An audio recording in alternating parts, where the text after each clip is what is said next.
সরাসরি লেনদেনের চেয়ে উচ্চ আদালতে অনিয়মের বেশি অভিযোগ রাজনৈতিক সিন্ডিকেটের মাধ্যমে।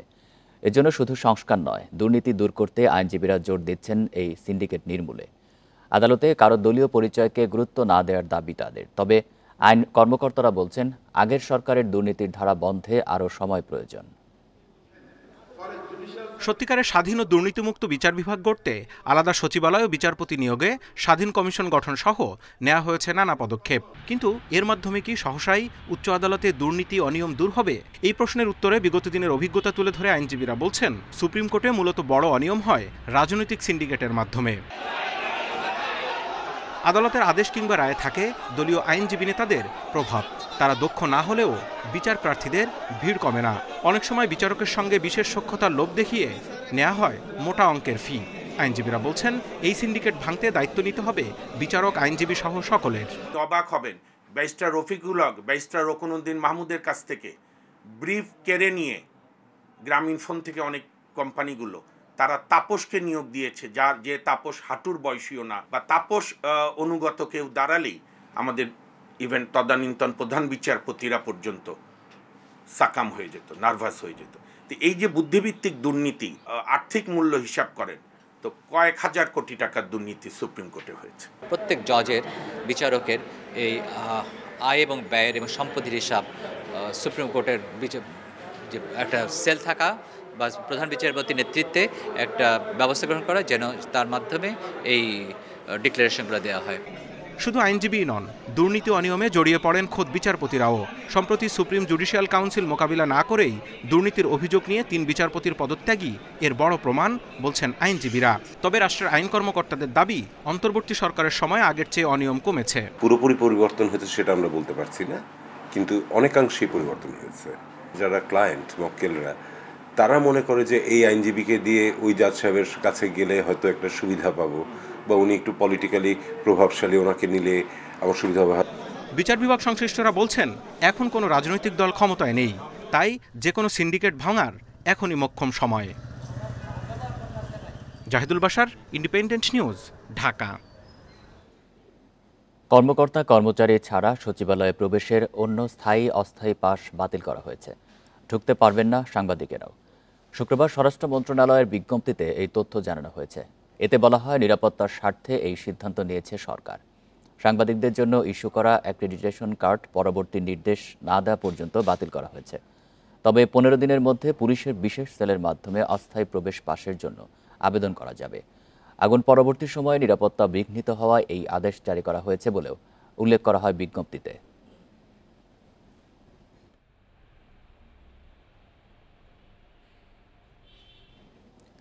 সচিবালয়ে আগুনের ঘটনা নাশকতা কিনা তা এখনই বলার সময় হয়নি বলে মন্তব্য করেছেন ফায়ার সার্ভিসের মহাপরিচালক। দুর্ঘটনার কারণ খুঁজতে শুক্রবার সকালে ঘটনাস্থল পরিদর্শন করে উচ্চ পর্যায়ের তদন্ত দল। তবে বিশেষজ্ঞরা বলছেন, প্রাথমিক তথ্য উপাত্ত নাশকতার দিকে ইঙ্গিত করছে। বুধবার গভীর রাতে সচিবালয়ের 7 নম্বর ভবনের 3টি আলাদা জায়গায় আগুন লাগে। যা নিয়ে আলোচনা চলছে এটি দুর্ঘটনা নাকি নাশকতা। নানা প্রশ্নের উত্তর খুঁজতে শুক্রবার সকালে কাজ শুরু করে স্বরাষ্ট্র মন্ত্রণালয়ের সিনিয়র সচিবের নেতৃত্বে 8 সদস্যের উচ্চ পর্যায়ের তদন্ত দল। সচিবালয়ে দুর্ঘটনাস্থল পরিদর্শন করেন তারা। সংগ্রহ করা হয় আলামত। প্রথম দিনের তদন্ত শেষে কমিটির সদস্য ফায়ার সার্ভিসের মহাপরিচালক জানান, আগুন দুর্ঘটনা নাকি নাশকতা তা তদন্ত শেষ না হওয়া পর্যন্ত বলা যাবে না। আমাদের আজকে বসেছিলাম এইটাই, এর বেশি কিছু বলার নাই। তদন্ত শেষ হলে আপনারা বাকিটা হয়তো জানানো যাবে, বাট এখন তদন্তের কাজ চলছে। সবাইকে কি মনে হচ্ছে আপনাদের? আমরা এখন কিছু তবে দুর্ঘটনার ধরন নাশকতাকেই ইঙ্গিত করে বলে মত বিশেষজ্ঞদের। একই সাথে উচ্চ পর্যায়ের তদন্ত কমিটির মান নিয়েও প্রশ্ন তোলেন তারা। যেহেতু এর 25 তারিখ এটা ছিল আপনার হলো ছুটির দিন ছিল, এখানে কিন্তু কোনো লোকজন ছিল না, তো কোশ্চেন ডাজ নট রেইজ। এখানে কিন্তু ওভারলোডও ইলেকট্রিক্যাল ছিল না। আর ফায়ার হ্যাপেন্ড মিডনাইটে 1:50-এর দিকে, তো এখানেও কিন্তু ওই সম্পর্কটা নাই, শর্ট সার্কিট বা আপনার অন্য কিছু তেমন একটা সম্ভাবনা নাই। 3 দিনের মধ্যে তদন্ত কমিটির প্রাথমিক প্রতিবেদন দেওয়ার কথা। আগুনের ঘটনায় গঠিত অন্য কমিটিগুলোও কাজ শুরু করেছে। সচিবালয়ে আগুনে কমপক্ষে 5টি মন্ত্রণালয়ের গুরুত্বপূর্ণ নথি পুড়ে গেছে। Adilur Rahman, independent News, Dhaka. সংস্কার বিষয়ে আমলাদের প্রতিক্রিয়া নীতিগতভাবে ঠিক নয় বলে মন্তব্য করেছেন তথ্য উপদেষ্টা নাহিদ ইসলাম। বিশৃঙ্খলা তৈরির কারণে দ্রুত কঠোর ব্যবস্থা নেওয়া হবে বলেও জানিয়েছেন তিনি। এদিকে উপদেষ্টা মাহফুজ আলম বলেছেন, সংস্কার কমিশনগুলোর প্রতিবেদন নিয়ে রাজনৈতিক দল ও অংশীজনদের সঙ্গে বসবে সরকার। এক্ষেত্রে কোনো একতরফা সিদ্ধান্ত নেওয়া হবে না। গত রোববার জনপ্রশাসন সংস্কার কমিশনের প্রস্তাবনার বিপরীতে সচিবালয়ে বিক্ষোভ করেন আমলারা। এর আগেও কয়েক দফা হয় আন্দোলন। বুধবার পুরো কমিশনের পদত্যাগের দাবি তোলেন তারা। অবিলম্বে আপনি পদত্যাগ করবেন এই সংস্কার কমিটি থেকে। শুক্রবার সন্ধ্যায় জাতীয় সংলাপে তথ্য উপদেষ্টা বলেন, আমলাদের কারণে শৃঙ্খলা নষ্ট হচ্ছে, এসবের বিরুদ্ধে দ্রুতই ব্যবস্থা নেওয়া হবে। সাংবিধানিক সরকারও নয় এক অর্থে, আবার বৈপ্লবিক সরকারও নয় আরেক অর্থে। একটা অন্তর্বর্তী সরকার যে ট্রানজিশনের জন্য কাজ করছে, ফলে এই সরকারের ব্যাপক জনসমর্থন থাকা সত্ত্বেও তার অ্যাডমিনিস্ট্রেটিভ অনেক ধরনের সীমাবদ্ধতা রয়েছে। আমরা দেখছি যে এই খুব সাম্প্রতিক সময় আমরা আমলাদের বক্তব্য শুনতে পাচ্ছি যে তারা এক ধরনের হুমকি দিচ্ছে। তো এইটার একটা সাহস তারা তো পেয়েছে বিগত সময়গুলোতেই। যারা এরকম আন্দোলনের নামে চাকরিবিধি লঙ্ঘন করছে তাদের বিরুদ্ধে অবশ্যই ব্যবস্থা নেওয়া হবে। এ সময় সংস্কার প্রসঙ্গে কথা বলেন উপদেষ্টা মাহফুজ আলম। জানান, জানুয়ারি নাগাদ কমিশনগুলোর প্রতিবেদন হাতে এলেই সবার সঙ্গে আলোচনা করবে সরকার। একতরফা কোনো সিদ্ধান্ত হবে না। সব রাজনৈতিক দল, সব স্টেক হোল্ডারদেরকে নিয়ে স্যার কোনো ডিসিশন বা এই সরকার থেকে কোনো ডিসিশন একপাক্ষিকভাবে নেওয়া হবে না, বরং ওই কমিশনের প্রস্তাবনাগুলো নিয়ে আবারও রাজনৈতিক দলগুলোর সাথে একটা কনসালটেশন ফোরাম হবে, কনসালটেশনও বসা হবে এবং কতটুকু সংস্কার আসলে সম্ভব এবং কোনটা মধ্যমেয়াদী কোনটা দীর্ঘমেয়াদী এটা নিয়ে আলোচনা করার পরে তখন আগামী জানুয়ারি ফেব্রুয়ারিতে তখন এটা স্পষ্ট হবে জনগণের সামনে এবং রাজনৈতিক দলগুলোর সামনে যে আমাদের প্রায়োরিটি কি, প্রায়োরিটি সংস্কারগুলো কি কি এবং আমরা কি করতে পারি। আন্দোলনে শহীদ ও আহতদের পরিবারের পাশে দাঁড়াতে সবার প্রতি আহ্বান জানান উপদেষ্টারা। আমরা যে আশায় করেছিলাম বন ইবনে কামাল, ইন্ডিপেন্ডেন্ট নিউজ, ঢাকা। ঐক্য ছাড়া সংস্কার বা সংস্কার ছাড়া নির্বাচন সম্ভব নয়, তাই দুটোর প্রস্তুতি একসঙ্গে চলছে বলে জানিয়েছেন অন্তর্বর্তী সরকার প্রধান অধ্যাপক মোহাম্মদ ইউনূস। শুক্রবার সকালে কৃষিবিদ ইনস্টিটিউশনে জাতীয় সংলাপের উদ্বোধনী ভাষণে একথা বলেন তিনি। জানান, ছাত্র জনতার অভ্যুত্থানের দেশ রূপান্তর পর্বে প্রবেশ করেছে, তাই সংস্কার প্রশ্নে সবাইকে এক হতে হবে। ঐক্য, সংস্কার ও নির্বাচন সামনে রেখে অংশীজনদের নিয়ে শুরু 2 দিনের জাতীয় সংলাপ। এতে ভার্চুয়ালি যুক্ত হয়ে উদ্বোধনী বক্তব্য রাখেন অন্তর্বর্তী সরকার প্রধান অধ্যাপক ডক্টর ইউনূস। সকল ধরনের বৈষম্য অবসানের ছাত্র জনতার অভ্যুত্থানে দেশ রূপান্তর পর্বে প্রবেশের অধিকার অর্জন করেছে জানিয়ে এই রূপান্তর কার্যকরে সব শক্তি নিয়োগের আহ্বান জানান প্রধান উপদেষ্টা। বলেন, সে কারণেই সংস্কার প্রশ্নে সবাইকে একমত হতে হবে। সংস্কার ও নির্বাচনের প্রস্তুতি একই সঙ্গে চলতে থাকবে। সংস্কার বিষয়ে আমাদের মধ্যে ঐকমত্য প্রয়োজন, এর কোনো বিকল্প নাই। এই 3 লক্ষ্যের কোনোটিকে ছাড়া কোনোটি সফল হতে পারবে না। ঐক্যবিহীন সংস্কার কিংবা সংস্কারবিহীন নির্বাচন বাংলাদেশকে এগিয়ে নিতে পারবে না। এ সময় অধ্যাপক ইউনূস আরও বলেন, মানবতা বিরোধীদের বিচারের মুখোমুখি করতে হবে। জুলাই অভ্যুত্থান শুধু দেশকে মুক্ত না, সাহসীও করেছে। ঐক্যই এর মূল শক্তি। আমাদের ছাত্র জনতা অটুট সাহসে শিশু হত্যাকারী ও পৈশাচিক ঘাতকদের মোকাবেলা করেছে। মানবতার বিরুদ্ধে এমন নিষ্ঠুরতাকে অবশ্যই বিচারের মুখোমুখি করতে হবে। গুম খুন থেকে জুলাই গণহত্যার বিচারের চ্যালেঞ্জের বিষয়টি আপনারা আপনাদের সংলাপের অন্তর্ভুক্ত করেছেন, এতে আমি আশ্বস্ত হয়েছি।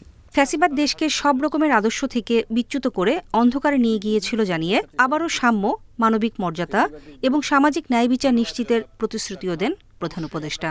মানবিক মর্যাদা ও ন্যায় বিচারের পথে ফেরাবার লক্ষ্যে কাজ করছি। নূরে জান্নাত, ইন্ডিপেন্ডেন্ট নিউজ, ঢাকা।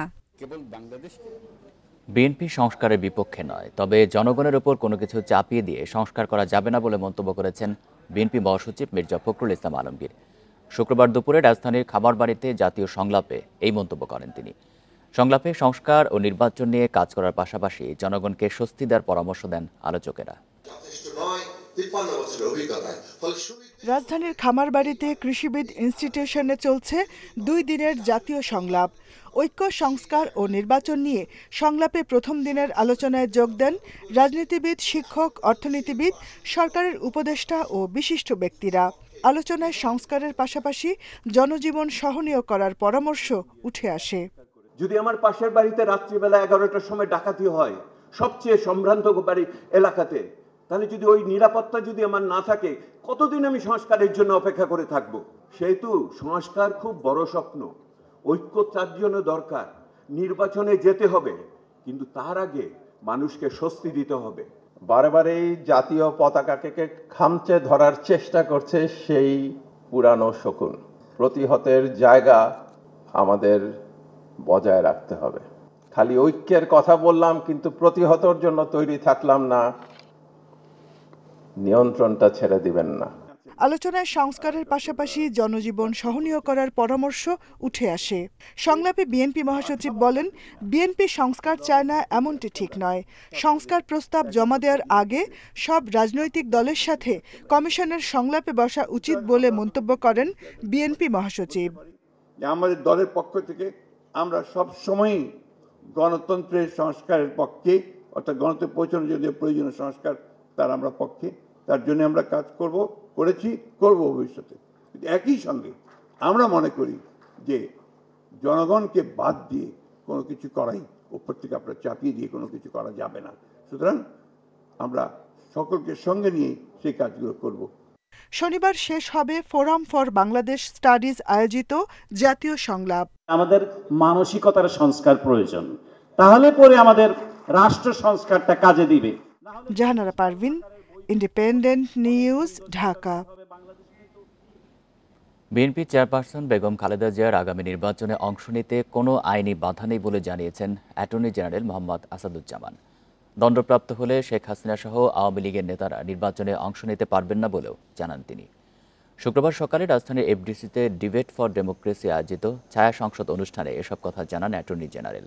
বলেন, ভোটাররা নির্বিঘ্নে পছন্দমতো প্রার্থীকে ভোট দিতে পারলেই হবে অন্তর্ভুক্তিমূলক নির্বাচন। সেখানে আওয়ামী লীগের অংশ নেওয়া বা না নেওয়া মুখ্য নয়। অ্যাটর্নি জেনারেল বলেন, যারা নির্বাচন ব্যবস্থাকে ধ্বংস করেছিল, সংবিধান কেটে ছিঁড়ে মানুষের অধিকার হরণ করেছে, তারা ইতিহাসের খলনায়ক হিসেবে চিহ্নিত হয়েছে। অনুষ্ঠানে ইস্টার্ন ইউনিভার্সিটির বিতার্কিকরা বিজয়ী হয়। প্রতিযোগিতা শেষে অংশগ্রহণকারী দলকে ট্রফি, ক্রেস্ট ও সনদপত্র প্রদান করা হয়। আওয়ামী লীগ আগামী নির্বাচনে অংশগ্রহণ করবেন কি করবেন না সেটা আওয়ামী লীগের ব্যাপার। আওয়ামী লীগ বাংলাদেশের মানুষের দৃষ্টিতে, পৃথিবীর ইতিহাসে, পৃথিবীর মানুষের সামনে একটি স্বৈরাচারী রাজনৈতিক দল হিসেবে ইতিমধ্যে আবির্ভূত হয়েছে। ক্ষমতায় যাওয়া জামায়াতে ইসলামের উদ্দেশ্য নয়, বরং সুশাসন প্রতিষ্ঠায় তাদের লক্ষ্য বলে জানিয়েছেন দলটির আমির ডাক্তার শফিকুর রহমান।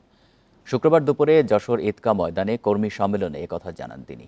শফিকুর রহমান বলেন, আওয়ামী লীগ দেশকে উন্নয়নের মহাসড়কে উঠিয়েছিল দাবি করলেও এখন হাহাকার চলছে। তাদের লুটপাটের কারণে ব্যবসা বাণিজ্যে সব বন্ধ হয়ে গেছে। স্বৈরাচার চলে গেলেও দেশ এখনও চাঁদাবাজ ও দখলদার মুক্ত হয়নি। দেশে সুশাসন প্রতিষ্ঠায় জনগণের সমর্থনও চেয়েছেন জামায়াতে ইসলামের আমির। বলেছেন, তার দল ধনী গরিবের বৈষম্য দেখতে চায় না। ক্ষমতায় যাওয়া আমাদের উদ্দেশ্য নয়, দেশে একটা সুশাসন কায়েম করা আমাদের মূলত উদ্দেশ্য। বাংলাদেশ জামাত ইসলামী এমন একটা রাষ্ট্রের স্বপ্ন দেখে, যেই রাষ্ট্রে আকাশ এবং পাতালের ব্যবধান থাকবে না নাগরিকদের মাধ্যমে। কেউ গাছতলায় আর কেউ বৃষতলায়, এটা হবে না অবস্থা। একটা সামঞ্জস্য থাকবে, সমতা নয়, ভারসাম্য থাকবে ইনশাআল্লাহ। কৌশলগত অংশীদার নয়, বন্ধু হিসেবেই চীনের সাথে কাজ করতে আগ্রহী বাংলাদেশ, এমন মন্তব্য করেছেন পররাষ্ট্র উপদেষ্টা তৌহিদ হোসেন। শুক্রবার সকালে নর্থ সাউথ বিশ্ববিদ্যালয়ে আয়োজিত আন্তর্জাতিক সেমিনারে উদ্বোধনী অনুষ্ঠানে এই মন্তব্য করেন তিনি। চীন দক্ষিণ এশিয়া সভ্যতা এবং কানেক্টিভিটি, ইতিহাস ও সমসাময়িক বিষয় নামের 2 দিনব্যাপী এই সেমিনার আয়োজিত হয়েছে। উপদেষ্টা আরও বলেন, শান্তি, সমৃদ্ধি ও উন্নয়নের লক্ষ্যে একযোগে কাজ করতে আগ্রহী 2 দেশ। বৈশ্বিক চ্যালেঞ্জের যুগে বাংলাদেশ ও চীন অর্থনৈতিক প্রবৃদ্ধি, দারিদ্র্য হ্রাস এবং সাংস্কৃতিক বিনিময় বৃদ্ধিতেও কাজ করবে বলে জানান তিনি। এ সময় চীনের রাষ্ট্রদূত ইয়াওয়েন বলেন, বাংলাদেশ সহ দক্ষিণ এশিয়ার সাথে সম্পর্ক বাড়াতে আগ্রহী চীন।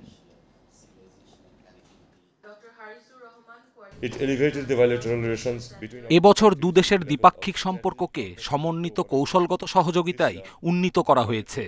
এই অংশীদারিত্ব আস্থা, পারস্পরিক শ্রদ্ধা ও উজ্জ্বল ভবিষ্যতের অভিন্ন দৃষ্টিভঙ্গিতে গড়ে উঠেছে।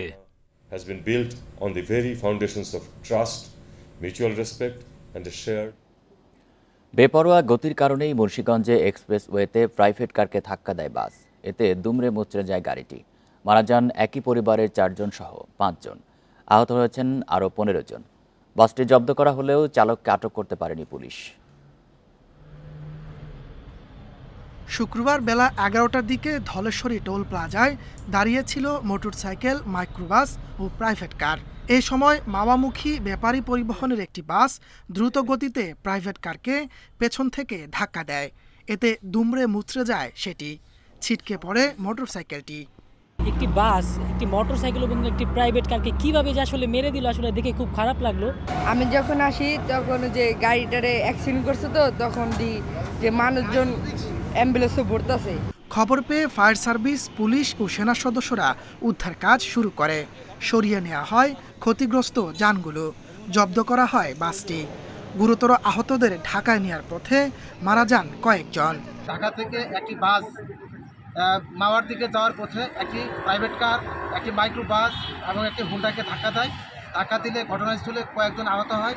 প্রত্যেককে উদ্ধার করে ঢাকা সলিমুল্লাহ মিটফুট মেডিকেলে পাঠানো হয়।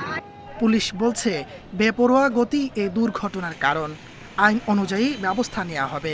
অবশ্যই বাসের চালকের অসতর্কতাই বলেন বা তার কোনো যান্ত্রিক ত্রুটির কারণেই হোক, যে কোনো কারণে ঘটেছে এবং ঘটনাটা ঠিক আপনার টোল প্লাজায় ঢুকার মুখেই। চলতি বছর এই এক্সপ্রেসওয়েতে 64টি দুর্ঘটনায় 21 জনের মৃত্যু হয়েছে। Independent news. সারা দেশে পণ্যবাহী নৌযান শ্রমিকদের ধর্মঘটে বন্দরগুলোতে দেখা দিয়েছে অচলাবস্থা। ব্যাহত হচ্ছে পণ্য খালাস কার্যক্রম। আটকা পড়েছে তেল, সারসহ হাজার হাজার টন পণ্য। চাঁদপুরে জাহাজে 7 শ্রমিক হত্যার ঘটনায় সঠিক তদন্ত ও বিচার সহ নানা দাবিতে ধর্মঘট পালন করছে নৌযান শ্রমিক ফেডারেশন। দাবি আদায়ে লাগাতার কর্মসূচির হুঁশিয়ারি তাদের। গেল রোববার চাঁদপুরের মেঘনায় জাহাজে 7 শ্রমিকের মরদেহ উদ্ধার করা হয়। এই ঘটনায় সুষ্ঠু তদন্ত, বিচার ও ক্ষতিপূরণ সহ বিভিন্ন দাবিতে বৃহস্পতিবার মধ্যরাত থেকে ধর্মঘটে নৌযান শ্রমিকেরা। চট্টগ্রাম বন্দরের বহির্নোঙরে নৌঘাট থেকে পণ্য ওঠানামা বন্ধ রয়েছে। বিদেশি জাহাজ থেকে পণ্য খালাস হচ্ছে না। এতে সারা দেশে চাল, ডাল, গম, তেল সহ সব ধরনের পণ্য পরিবহন বন্ধ হয়ে গেছে। দাবি আদায় না হওয়া পর্যন্ত কর্মবিরতি চালিয়ে যাওয়ার ঘোষণা শ্রমিকদের। আজ রাত 12টা আমরা ধর্মঘট পালন করতেছি। আল বাকারা 7 জন নাবিককে গলা কেটে হত্যা করেছে। আমাদের একটাই দাবি, সেটা হচ্ছে সুস্থ তদন্ত করে খুনিদের আইনের আওতায় এনে ফাঁসিতে ঝুলানো হোক। আমরা দীর্ঘদিন নিরাপত্তাহীন ভুগতেছি। 3 বছর যাবৎ অতিরিক্ত বেড়ে গেছে, কিন্তু আইনের শাসনটা আমাদের এই নৌ সেক্টরে কিন্তু প্রতিষ্ঠিত নাই। আইনের শাসন প্রতিষ্ঠিত না থাকার কারণে প্রতিনিয়ত আমরা হামলার এবং চাঁদাবাজির বিভিন্ন রকমের সমস্যা জর্জরিত হয়ে পড়ে আছি। চাঁদপুর নৌবন্দর থেকে কোনো পণ্যবাহী জাহাজ লোড আনলোড হয়নি। এতে প্রায় 500 লাইটারেজ ও কার্গো জাহাজে পণ্য আটকা পড়ে আছে। আমরা যে জাহাজ নিয়ে চলাফেরা করতেছি, আমাদের জাহাজের কোনো নিরাপত্তা নাই। খুলনার মংলা ও নোয়াপাড়ায় শতাধিক লাইটার জাহাজ নোঙর করে আছে। একই পরিস্থিতি পায়রা বন্দরেও। যারা হত্যা করেছে তাদেরকে অ্যারেস্ট না করা হবে তত সময় পর্যন্ত আমরা এই কর্মবিরতি পালন করব। সিরাজগঞ্জের শাহজাদপুর নৌবন্দরে কর্মবিরতির প্রভাবে শতাধিক জাহাজে আটকে আছে প্রায় 5000 টন জ্বালানি তেল, বালু, সারসহ বিভিন্ন পণ্য। বাংলাদেশে খালি ওই জায়গা নাই, সমস্ত জায়গায় নদী বন্দরে প্রায় জায়গায় ডাকাতি, চুরি ডাকাতি হয়। নারায়ণগঞ্জেও কর্মবিরতির কারণে স্থবির বন্দরের কার্যক্রম। সারা দেশে 10,000 পণ্যবাহী জাহাজে প্রায় লক্ষাধিক শ্রমিক কাজ করেন। Sadekur Rahman Siddiqui, Independent News. এ নিয়ে আরও জানাতে লক্ষ্মীপুর থেকে যুক্ত হচ্ছেন সহকর্মী আব্বাস হোসেন। আব্বাস, লক্ষ্মীপুরে ধর্মঘটের প্রভাব কতটা পড়েছে জানাবেন, ব্যবসায়ীরা কি বলছেন?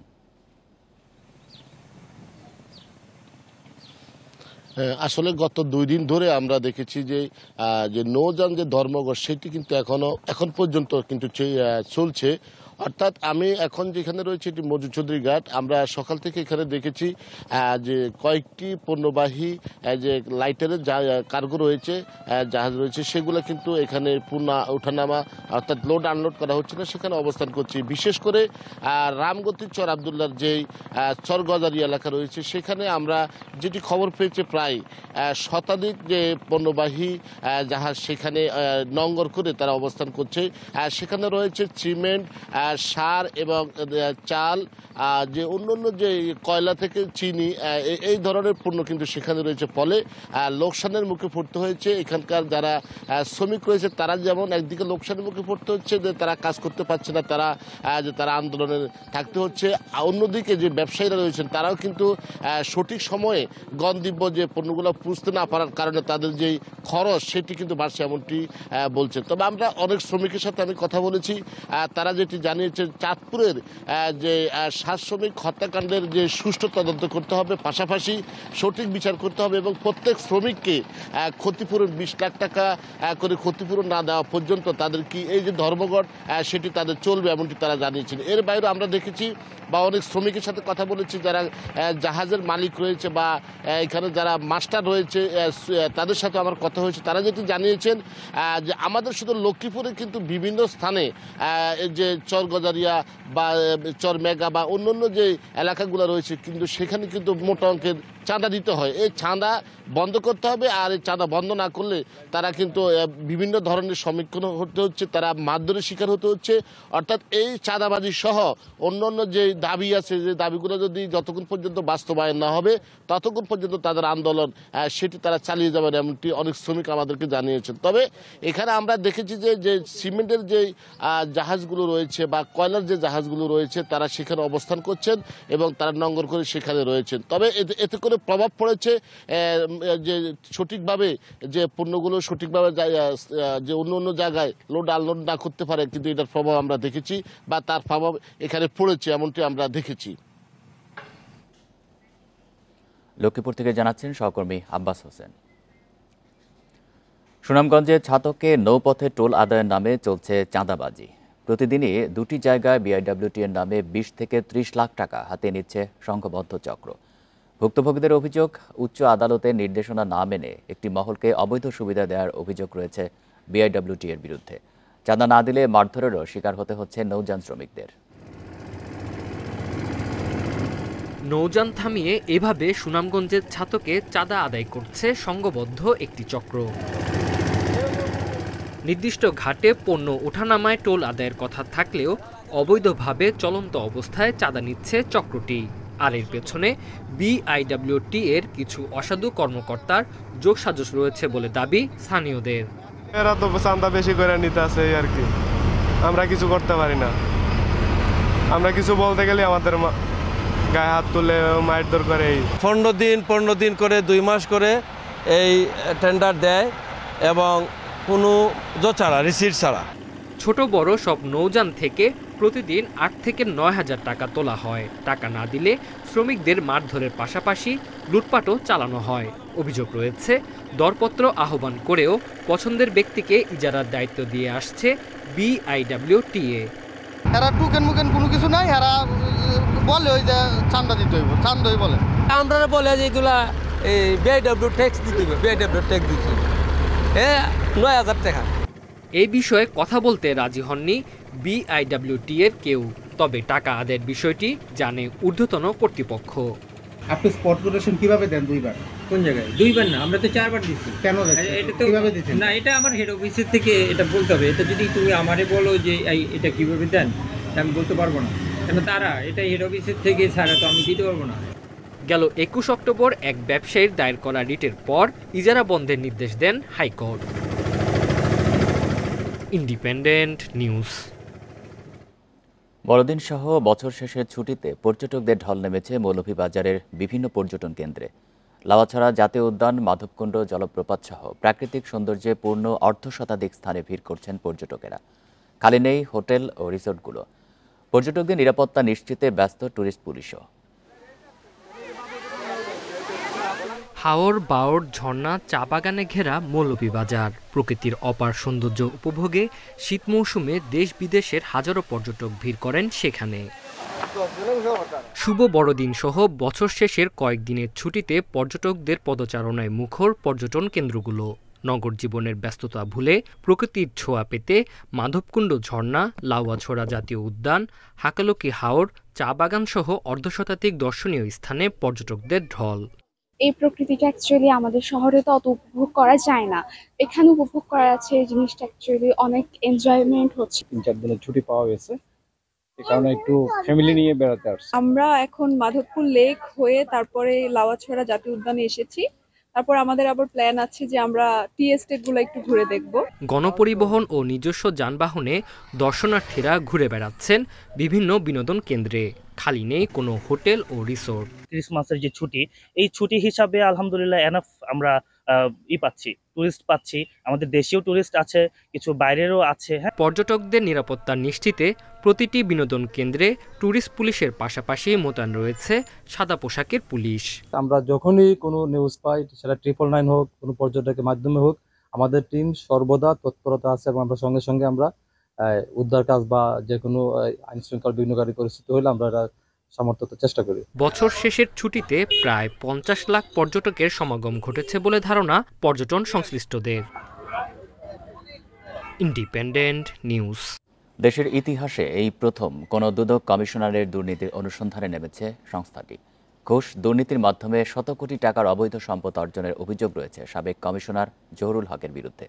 তবে ইন্ডিপেন্ডেন্ট টেলিভিশনকে জহুরুল হক জানান, পৈতৃক ভিটা বাদে দেশে বা বিদেশে তার কোনো বাড়ি নেই, নেই কোনো দুর্নীতিলব্ধ সম্পদ। বাংলাদেশের ইতিহাসে সাবেক 2 প্রধানমন্ত্রীর বিরুদ্ধে দুর্নীতির অনুসন্ধান, মামলা বা গ্রেপ্তারের নজির রয়েছে। এই সবই ঘটেছে দুদক আইনের ক্ষমতা বলে। কিন্তু নানা অভিযোগ উঠলেও এতদিন দুদকের কোনো কমিশনারের বিরুদ্ধে দুর্নীতির মামলা তো দূরের কথা, অনুসন্ধানও হয়নি। কিন্তু এবার সেটাও ঘটেছে। দুদকের সাবেক কমিশনার জহুরুল হকের বিরুদ্ধে অনুসন্ধান শুরু হয়েছে। এই সংস্থারই যাবতীয় মামলার অনুসন্ধান করতেন তিনি। গেল 1 নভেম্বর পদত্যাগ করেন জহুরুল হক। এরপর 2 মাসের মাথায় 26 ডিসেম্বর তার বিরুদ্ধে ঘুষ দুর্নীতির অনুসন্ধানে নেমেছে দুদক। দুর্নীতির মাধ্যমে শত কোটি টাকার সম্পদ ও কানাডায় বাড়ি করার অভিযোগ উঠেছে। তবে এই নিয়ে মুখ খুলতে রাজি নয় কর্তৃপক্ষ। আমার কাছে এখন পর্যন্ত এই বিষয়ে কোনো তথ্য নেই। যদি এই বিষয়ে কোনো সিদ্ধান্ত গৃহীত হয়ে থাকে আপনাদেরকে পরবর্তী সময়ে জানানো হবে। বিচারক হিসেবে কর্মজীবন শুরু করা জহুরুল হক পিলখানা হত্যাকাণ্ড সহ বিভিন্ন মামলার বিচার কাজের সাথে যুক্ত ছিলেন। এছাড়া আওয়ামী লীগ সরকারের আমলে 2 মেয়াদে বিটিআরসির কমিশনার ও পরে চেয়ারম্যান নিযুক্ত হন।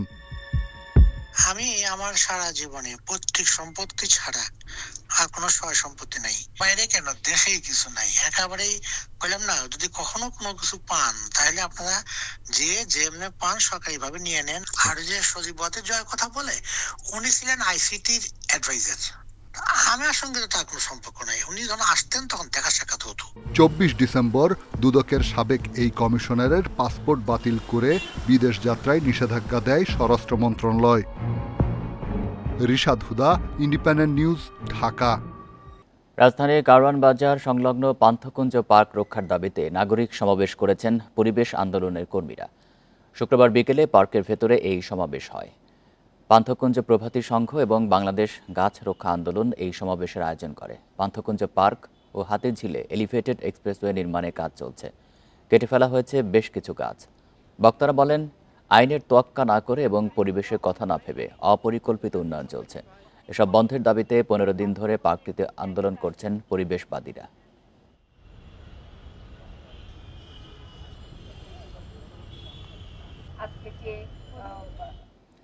দেশের 44% শিশু কিশোর খেলাধুলার বাইরে, দিনে প্রায় 3 ঘন্টা কাটায় মোবাইল ফোনে। এতে 18% ক্ষেত্রে বাড়ছে স্থূলতা, এমনকি ডায়াবেটিস আর বাড়তি রক্তচাপেও ভুগছে অনেকে। এমন বাস্তবতায় শৈশবেই খাদ্যাভ্যাস ও জীবনযাপন নিয়ে সচেতন করার উদ্যোগ নিয়েছে ডায়াবেটিক সমিতি। শিশু কিশোরদের উপর অসংক্রামক রোগের প্রভাব জানতে গবেষণা করেছে ডায়াবেটিক সমিতি। গ্রাম ও শহরের 15 থেকে 19 বছরের 1300 কিশোরের উপর চলে গবেষণা। এতে দেখা যায় শিশু কিশোরদের 18 ভাগেরই উচ্চতার তুলনায় ওজন বেশি। এছাড়া 11 ভাগের রক্তচাপ বেশি এবং 4 ভাগের রয়েছে ডায়াবেটিস। সচেতনতা বাড়াতে স্মার্ট কিডস অ্যান্ড স্কুল কর্মসূচি নিয়েছে ডায়াবেটিক সমিতি, স্বাস্থ্য বিভাগ ও জাইকা। এদের সঙ্গে কাজ করছে আরও 15টি উন্নয়ন সহযোগী সংস্থা। স্বাস্থ্যকর খাবার ও জীবনযাপন নিয়ে বার্তা দেয়া হচ্ছে শিশু কিশোরদের। এসব তথ্য পরিবারকে জানাবে তারা। যদি জাঙ্ক ফুড খাই অনেক, তাহলে আমরা মোটাও হইতে পারি, অসুস্থও হইতে পারি। যদি আমরা অনেক হেলদি ফুড খাই, আমরা অসুস্থ হব না, আর হয়েছে আমরা অনেক শক্তি পাবো। ওইটা আমি শিখেছি। হেলদি ফুড খাইতে, তারপর ফিজিক্যাল অ্যাক্টিভিটি করতে, নাহলে 6 to 8 hours অফ স্লিপ লাগবে, নাহলে আমরা অনেক ফ্যাট আর অবেসিটি হয়ে যাবে। এক্সট্রা সল্ট খাই, তারপর সুগার খাই, এগুলো আমাদের উচিত নয়। আমরা এগুলো থেকে চেষ্টা করব বিরত থাকা। ফিজিক্যাল অ্যাক্টিভিটি, হাঁটা চলা, এটা সবসময় ফিজিক্যাল অ্যাক্টিভিটি করা উচিত, এটাও শেখানো হচ্ছে। ডায়াবেটিক সমিতি বলছে, অসংক্রামক রোগের মহামারী ঠেকাতে শৈশব থেকেই সচেতন করতে চায় তারা। কারণ অবস্থিতি বেড়ে যাচ্ছে, তো তার ফলে এই ডায়াবেটিস, হাইপারটেনশন, হার্ট ডিজিজ এগুলো বেড়ে যাবে। তো যদি ছোটোবেলায় অবিস হয়ে যায়, তাই ওটা সহজে কমাতে পারে না, সেটা ছোটোবেলা থেকেই ধরতে হবে তাদের। আমাদের লক্ষ্য হচ্ছিল 12 থেকে 18 বছরের আমরা 1 কোটি বাচ্চাকে একটা হেলথ অ্যাপস ট্র্যাকারের মধ্যে আমরা নিয়ে আসবো, যেখানে তারা বছরে 4 বার তাদের ছিল height, weight, waist, hip, dietary history, তাদের ফিজিক্যাল অ্যাক্টিভিটিস হিস্ট্রি, সাথে তারপর হচ্ছে তাদের স্ক্রিন টাইম এবং তাদের যে ফিজিক্যাল অ্যাক্টিভিটির সাথে একটা ছিল স্লিপিং, এই ইনফরমেশন তারা ছিল আপলোড করবে। কর্মসূচির লক্ষ্য আগামী 1 বছরের মধ্যে 1 কোটি শিশু কিশোরকে সচেতন করা। Hasan Misbah, independent News, Dhaka. লোকসানের অজুহাতে বন্ধ করে দেয়া দিনাজপুরের সেতাবগঞ্জ চিনিকলে আখ মারাই শুরু হয়েছে। চিনিকলটি চালুর জন্য জনবল নিয়োগ দিয়েছে কর্তৃপক্ষ। এদিকে ঘুরে দাঁড়িয়েছে জয়পুরহাট চিনিকল। গত বছরের চেয়ে লোকসান কমেছে 16 কোটি টাকা। চলতি মৌসুমে লক্ষ্যমাত্রা ছাড়িয়ে যাওয়ার আশা করছে কর্তৃপক্ষ। 2020 সালে বন্ধ হয়ে যায় উত্তরবঙ্গের দ্বিতীয় বৃহত্তম দিনাজপুরের সেতাবগঞ্জ চিনিকল। বেকার হয়ে পড়েন হাজার হাজার শ্রমিক কর্মচারী। বন্ধ হয়ে যায় জেলার সবচেয়ে বড় কর্মসংস্থানের পথ। সরকার পরিবর্তনের পরেই বন্ধ চিনিকলগুলো চালুর উদ্যোগ নেওয়া হয়। গত 15 ডিসেম্বর সেতাবগঞ্জ চিনিকলে আখমারাই শুরু হয়। চিনিকলটি লাভজনকভাবে পরিচালনার আশা করছে কর্তৃপক্ষ। ধাপে ধাপে আমরা উৎপাদনের দিকে যাব। প্রাথমিক এই 24-25 রোপণ মৌসুমে আখ রোপণের কার্যক্রম আমরা শুরু করেছি। যেহেতু এটা একটা দীর্ঘমেয়াদী প্রক্রিয়া এবং কারখানা 4 বছর যাবৎ বন্ধ থাকার কারণে তাৎক্ষণিকভাবে সেটা আমরা উৎপাদনে যেতে পারবো না। চলতি বছর 20 ডিসেম্বর থেকে জয়পুরহাটে আখমারাই শুরু হয়েছে। গত 1 বছরের লোকসান ছিল প্রায় 70 কোটি টাকা।